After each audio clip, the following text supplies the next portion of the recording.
Good evening, everybody, and thank you so much for joining us tonight for this very special multicultural media conference with Ontario's Finance Minister, Charles Sousa. It is my pleasure to welcome to the podium our Minister of Finance, the Honourable Charles Sousa.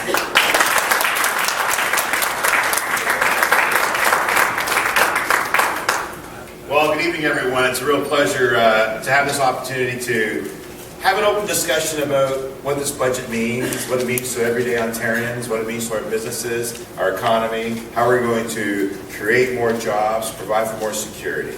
I have the privilege of delivering the fourth budget of our ongoing plan to create jobs to support our economy to come to balance. And what's important is we stayed the course. We've stayed steady. We've stayed prudent. We have a four-pillar plan that is working. A four-pillar plan that includes investing in a dynamic and competitive business climate to maintain a low corporate income tax rate, to attract more investment, to partner with businesses so that we can ensure that more growth and investments are made. In fact, Ontario has become the top destination for foreign direct investment anywhere in North America, beating out California, Texas, New York, and every other province as a result. Another part of our four pillars is to invest in skills and training and talent. The biggest resource we have is our people. And we want to invest in education throughout the primary grades, throughout high school, and especially in post-secondary, colleges, university, and apprenticeships, so that they get the training, the skills that they need, and the ability to create the jobs of tomorrow. And I got to tell you, these people are doing an exceptional job, and it's one of the reasons why we are offering free tuition for those most vulnerable who otherwise wouldn't go to post-secondary because they feel it's the Another part of our pillars for our economic plan is to invest in infrastructure. $160 billion over 12 years is now our plan to invest in building schools, hospitals, roads, bridges, public transit, and it creates 100,000 jobs a year. In fact, Ontario's got 600,000 net new jobs since the recession.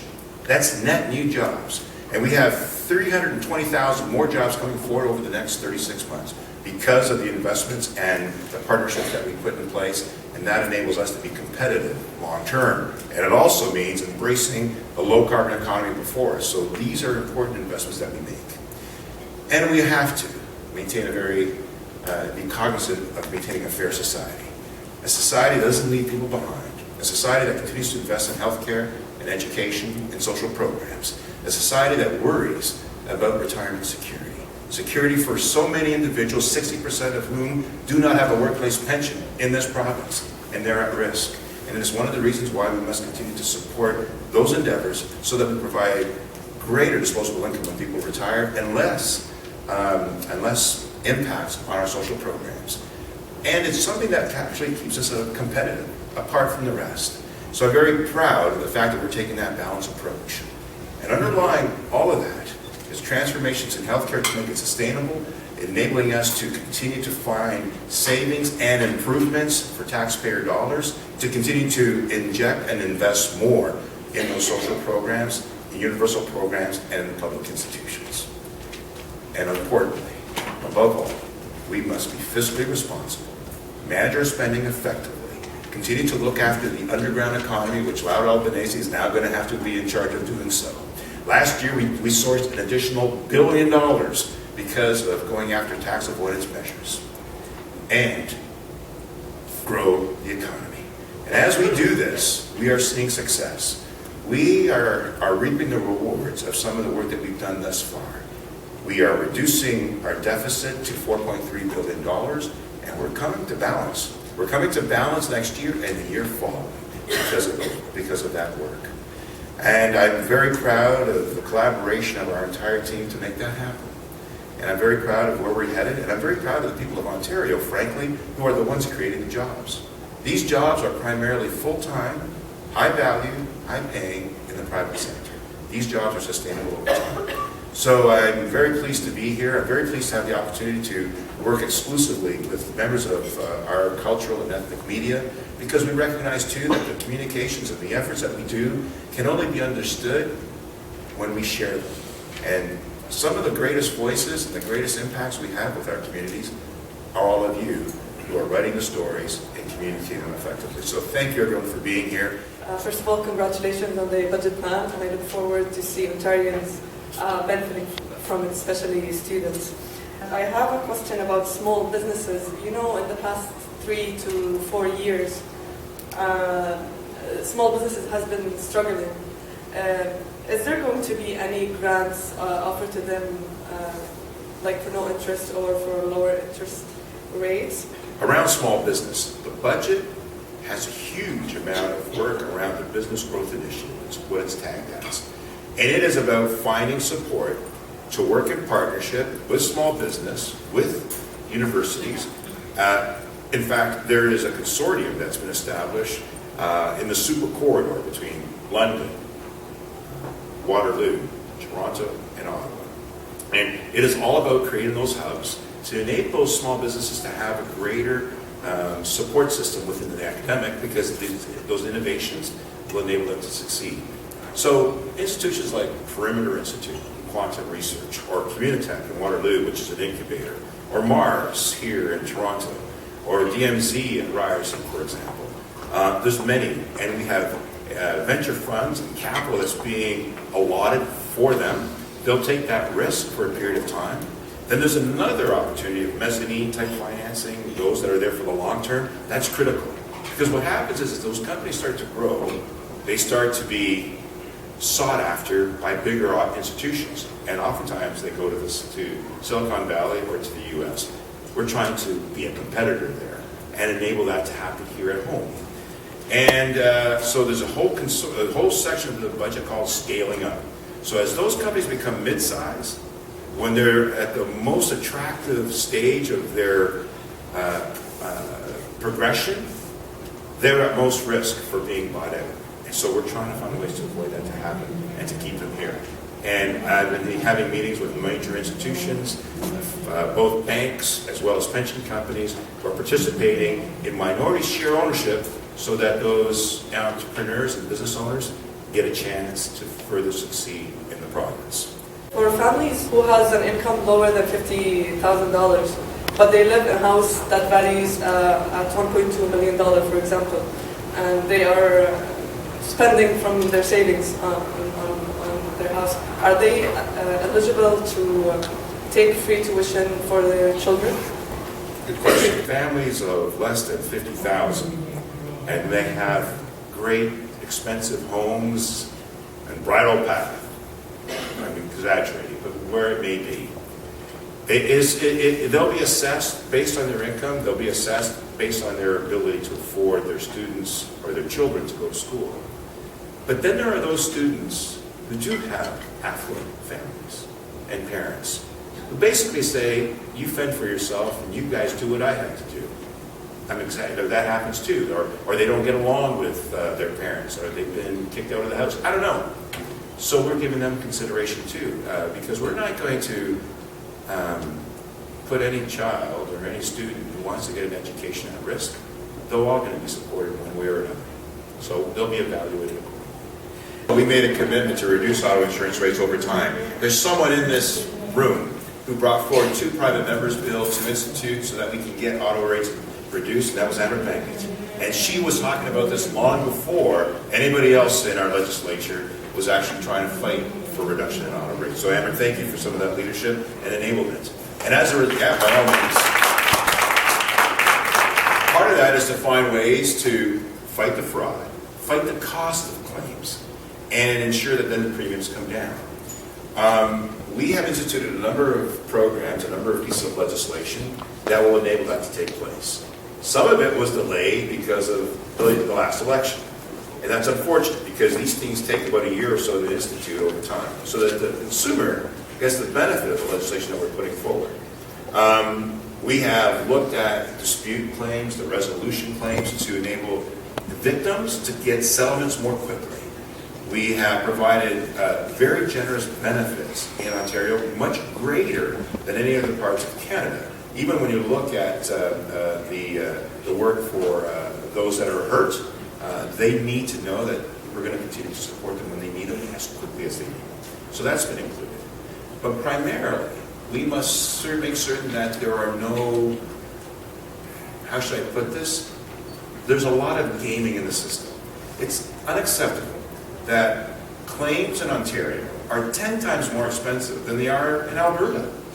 I mean, between the medical costs, the adjusters, the appraisers, the tow trucks, all the work that goes into it, not to mention some of the fraudulent activity that occurred, we got to curb that activity, and that is being done. So legislation has been passed recently that'll enable more of that to take place. We have reduced rates on average by about 8%. We need to do better. But for me, it's not what is your cost of insurance over a point in time.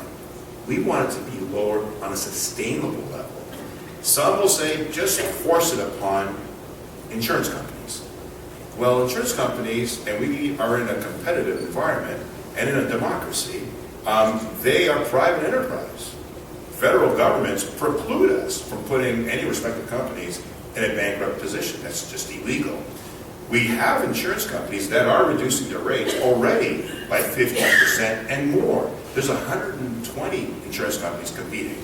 Financial services sector of Ontario, Fisco, is the one that's providing the teeth. We're doing a review of that as well to ensure that those insurance companies abide by the reductions that are being proposed to them. And I anticipate seeing further reductions going forward and sustained over that period of time. We need to do better at all times. Just a side question about the insurance. How can you investigate those claims that you suspect there's fraud in them? So, in respect to auto insurance and looking at fraud and trying to curb that activity, that work has actually been going now for a couple of years. Amrit Mangat had been on that a long while back, and we've taken the necessary measures to curb the activity. There is a squad that exists to infiltrate and look at those that are reporting multiple claims. We're working closely with the courts as well and insurance companies that have found some of that to occur. And we're looking at the respective regions in the province. Our region here seems to have more prevalence of higher rates for a variety of reasons. So we know that we have to do something more.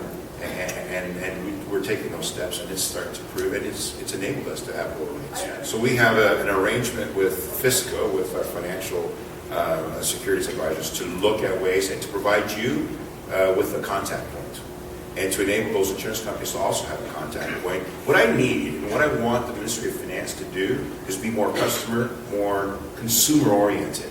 Not just to be there for the insurance companies, but I want them there to be for the consumers. I want our government to be focused on the service. And so some of the recommendations and some of the work that's being done is going to be just about that. And we're going to hold an ombudsman role within Fisco to be more reactive to those issues. What did you give to all of us for us to live better on a daily basis? Yeah, it's a fair question. And there's a chapter in the budget. I hope we brought some budgets today that talks about making everyday life easier for families in Ontario. And the debt retirement charge is being eliminated. The drive clean charge is being eliminated as well. We have retrofit programs that are being instituted for home heating, for example, because as a cap and trade comes into play, that's an additional $5 a month on the bills. We need to make certain that we find ways to mitigate that. The electricity costs, as a result of what we've already done in the system to get off coal and to invest in our transmission facilities, has already given us the opportunity to decarbonize the system. So now we're getting benefit of that because of our participation in cap and trade. So some consumers and residentials will actually see some decreases now to your electricity. And when it comes to the price of the pumps, which I think you're making reference to, which is estimated to be about 4 cents a liter, which is not actually, it's not shown as a tax because it's embedded in the wholesale cost of the gas, but we want it to be very open and transparent as to what that would be. And in the end, what we want, and what I believe all of us want, and what kids and children and grandchildren are looking for us to do, is provide cleaner air and cleaner water. And they're going to look to us and say, what have you done to support and ensure that you're leaving the world in a better state? There's a saying, it goes like this: you don't inherit the earth from your parents, you're borrowing it from your children. They demand that we do what's right. At the same time, They want us to ensure that we don't pass the burden of debt onto their future generations. We got to manage that accordingly. So we got to pay for it. And we're saying to businesses and big emitters, you pollute, you pay. You pollute less, you pay less. And we're giving transition funding for those emitters to find ways to transform and lower their overall emissions. And they're working with us in that respect. And all the proceeds that we generate from cap and trade, $1.9 billion estimated next year, has to be, by law, when we institute it, to prescribe programs to reduce emissions even further. So one of the things we're looking at is trying to perform and produce electric cars and electric pumping stations so that we find ways to minimize our use of gas as a result. And we're giving $14,000 as a supplement to buy some of those vehicles. That'll help families as well. Bottom line, we're trying to change some of our behavior so we have a more efficient, more effective system. You should know too, Ontario is the third largest clean tech jurisdiction in the world. I think we have a third of all of Canada's clean tech. They're looking to us for leadership. And some would say, you know, we don't know if this is going to reduce emissions, and this is just going to be a further burden on our society. Well, the very institutions and regions that have provided for cap and trade have seen a lift in their economy and have reduced emissions. And if we don't do this now and take a leadership role today, we'll be left behind. And if we turn our backs on it, we're going to pay even more for not doing it. And then we got to play catch up. So I want us to be at the lead. I want innovation to be part of Ontario's marketplace. I want even greater diversity in our economy. And I think people understand that there's a cost to carbon.